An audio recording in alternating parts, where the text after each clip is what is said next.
gwamnatin jihar Kano, mai girma sakataren gwamnati, 'yan majalisar dokoki da 'yan majalisar tarayya da suke tare da su a nan, masu girma kwamishinoni,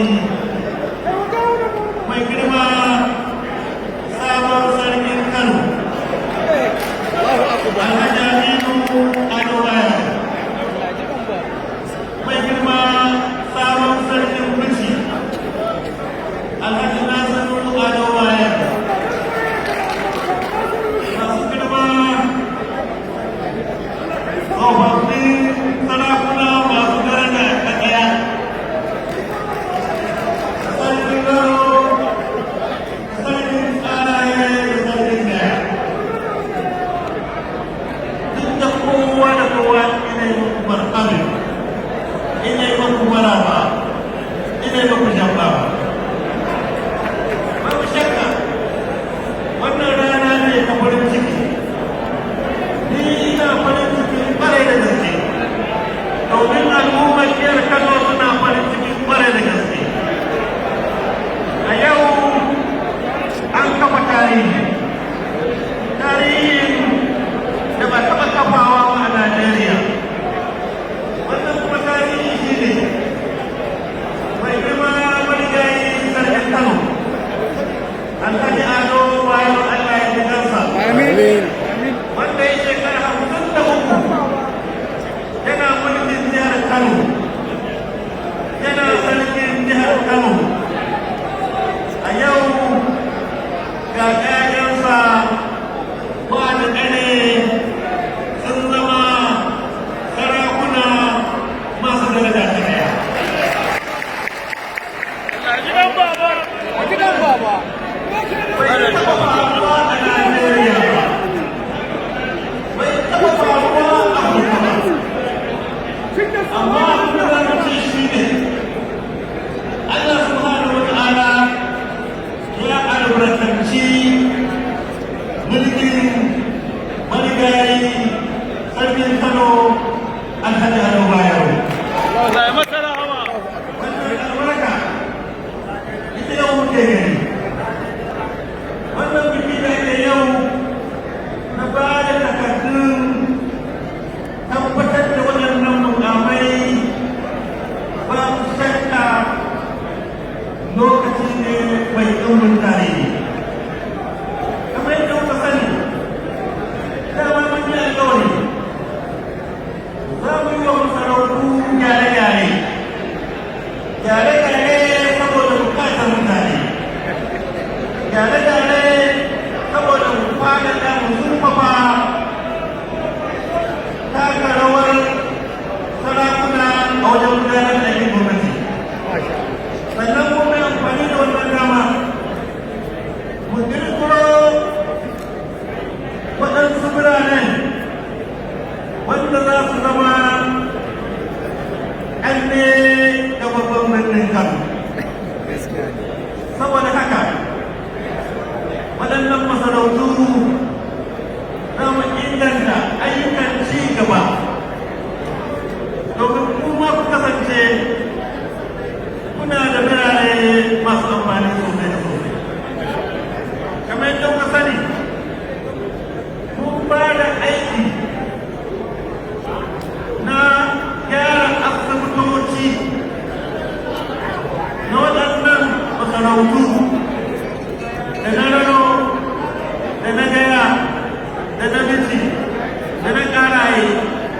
Kowane asibiti a mai da shi mai aƙalla gadaje 400. Da likitoci da sauran ma'aikatan asibitoci, daga ciki ma za a yi masu gidaje. Sannan cikin asibitocin nan za a yi asibitocin idanu, saboda al'ummarmu musamman a karkara suna fama da ciwon ido. Za a duba idanunsu domin a yi musu aiki, a yi musu magani. Sannan kuma asibitocin nan za a yi asibitocin kula da haƙora, wanda shi ma babban matsala ce a wannan jiha. Sannan kuma za a yi masu fiɗa irin na zamani domin a tabbatar da cewa idan ɗan ciwo ba ya yi ciwo ba sai an zo birnin Kano kafin a samu magani ba.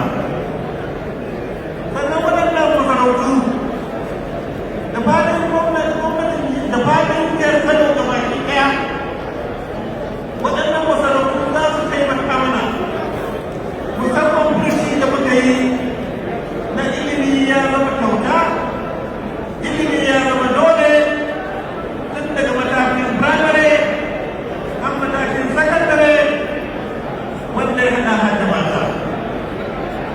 To sakamakon wannan duk yara wanda ba sa zuwa makaranta a cikin wannan tsari dole ne kowane yaro a kai shi makaranta.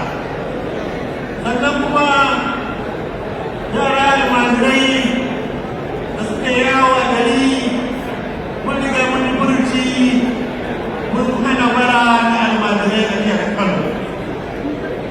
Kuma kowane uba na gari, kowane uba na kirki kamata ya kula da yaran shi. Idan zai kai shi makaranta allo, to ya haɗa shi da kayan sawa, ya haɗa shi da kuɗin abinci, ya haɗa shi da kayan kuɗin asibiti, da sauran tarbiyya wacce malami zai kowa yaro. Amma mun yi tsarin musamman waɗannan almajirai wanda suke da manyan makarantu na almajirai za mu tura mun ma tura musu malamai bayan karatun Qur'ani su koyi karatun Larabci wanda su haddace Qur'ani su san abin da suka haddace. Sannan kuma mun tura musu malamai na karatun zamani, karatun iya lissafi da karatun iya turanci domin su koyi sana'a su ci gaba da karatu har inda kwakwalwarsu za ta iya kai su. Da waɗannan sarakuna muna roƙon ku taimaka mana kan wannan tsari domin ku kuka san iyaye wanda ba sa sa ƴaƴansu a makaranta, ku kuka san yaran da ba sa zuwa makaranta, ku kuka san yaran da suke bara maimakon su je makaranta. To da taimakon su da taimakon Allah subhanahu wa ta'ala za mu samu nasara akan wannan tsari namu na ba da ilimi kyauta da kuma ba da ilimi dole. Muna kuma kiran zauna da al'umma lafiya. Sarauta a wannan zamani abu ne na jin tausayin al'umma, abu ne na taimakawa al'umma, abu ne na taimakawa gwamnati, abu ne kuma wanda za a tabbatar da zaman lafiya a wannan jiha ta.